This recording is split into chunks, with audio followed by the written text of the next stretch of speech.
Hi, I'm Deb from Online Camera Ad. In this video we're going to look at part 2 of processing a raw image. Now I'll just give you a quick refresher and just open something which will be helpful and make it big enough so that we can see it. Okay, now this is just a little refresher to remind you of the different parts of your image. You've got shadows, midtones and highlights. Now you can see the shadows are the dark parts of the image and they show up on the left of your histogram. The midtones are colours like this, which are middle of the range colours, and your highlights are the very light parts of the image. Okay, so now we'll get back to what we're doing. We'll close that image. Okay, now for this exercise, I'm going to use an image that was very underexposed when it was taken, so that'll give us a little bit to work with. Okay, now you can see by our histogram, it is mostly on the left-hand side. That means it's very underexposed. Now, the first thing we're going to look at in this section is exposure. Now, you actually have 3 of your sliders. These things down here are your sliders that deal with exposure. Now, the first one is the exposure itself, and that is dealing with the highlights of the image. Now, if you have a look in here, we don't actually have any highlights, so we're going to move our exposure slider up, and notice we've got color returning to the image. Now, we can take it up as far as we want. Now, notice we've lost most of our color, and by doing that, we'll notice this is our little indicators here which tell us that by doing that we are clipping the image.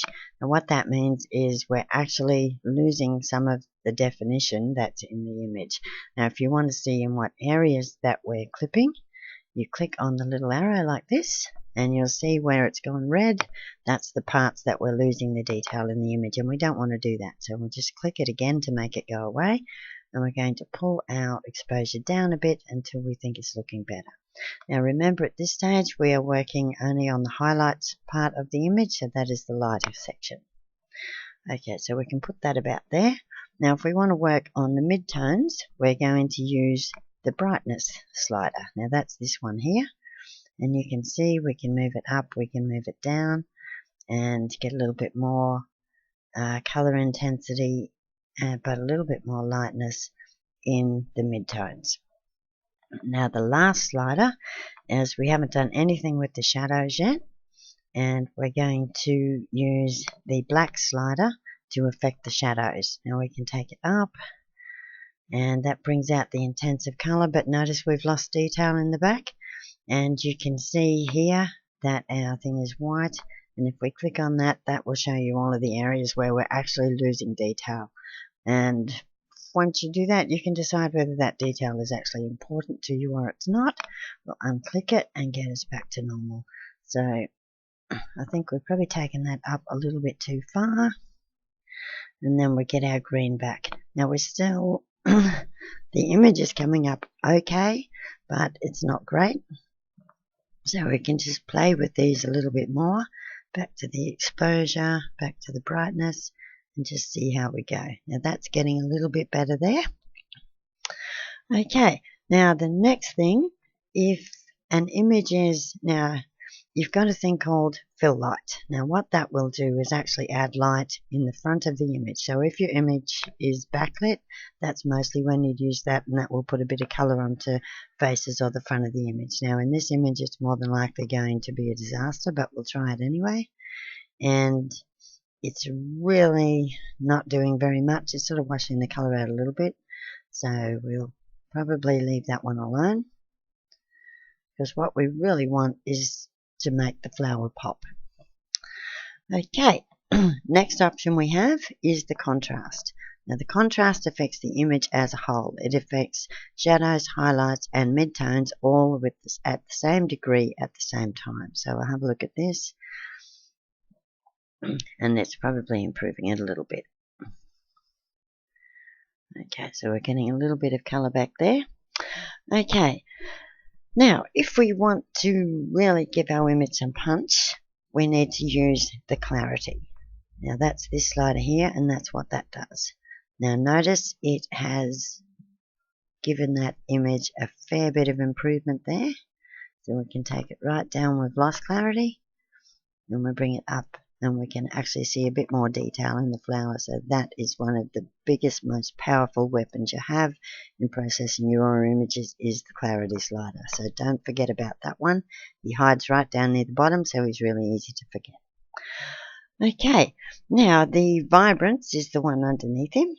Now that works on low saturated color. So areas where your color saturation is a little bit poor, that will improve that. So you can see, notice how when you take it right up, the pink gets really, really pink to the point where it doesn't look natural and you're ruining the image. And if you take it down, it takes all of the color out of it. So be very careful with this one and don't overdo it, because nothing looks worse than an overcooked image. Okay, now the last one right down the bottom is your saturation slider.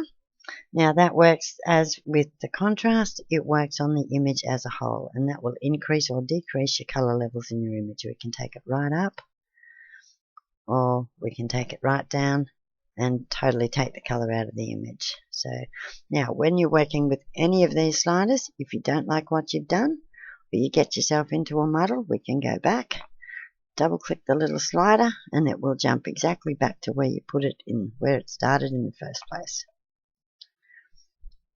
I'll put them all back.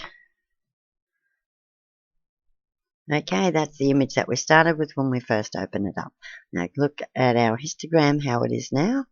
We'll go back and we'll just do this again. We're doing our exposure.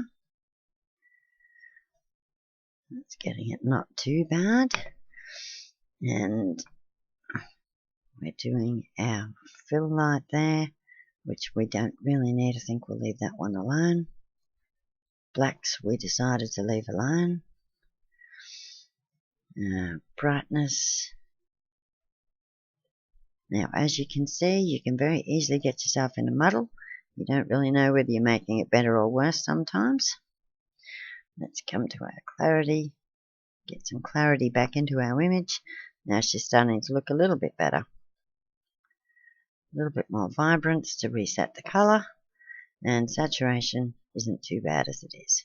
Okay, so you can see now, if you look at the histogram, we have greatly improved the image. We've spread our histogram right the way across to there, so we have a better range of shadows, highlights, and midtones.